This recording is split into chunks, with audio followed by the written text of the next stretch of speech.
नमस्कार मंडळी, आजच्या आमच्या नवीन व्हिडिओमध्ये आपले स्वागत आहे।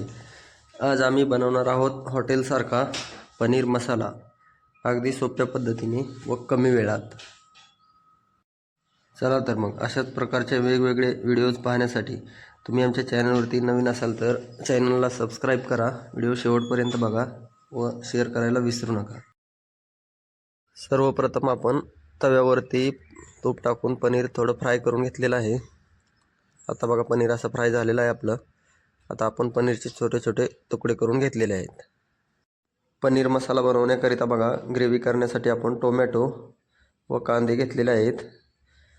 कांदे व टोमॅटो तव्यावरती बघा तेलामध्ये फ्राय करण्यासाठी आपण टाकलेले आहेत।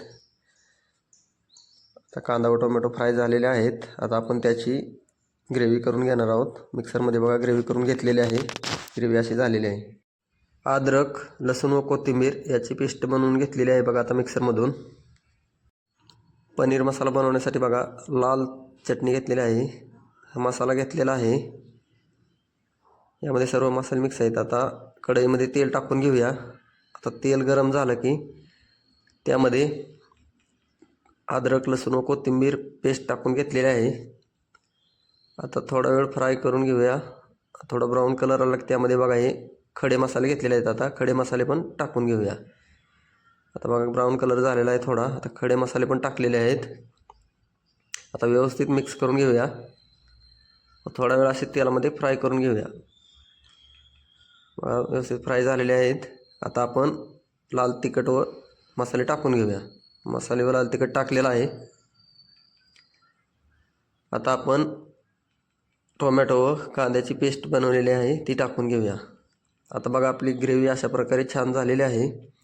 तर ग्रेव्हीला तेल सुटेपर्यंत आता गॅस थोडा कमी करून शिजवून घेऊया। ग्रेव्हीला बघा आपले आता तेल सुटलेलं आहे एकदम मस्त।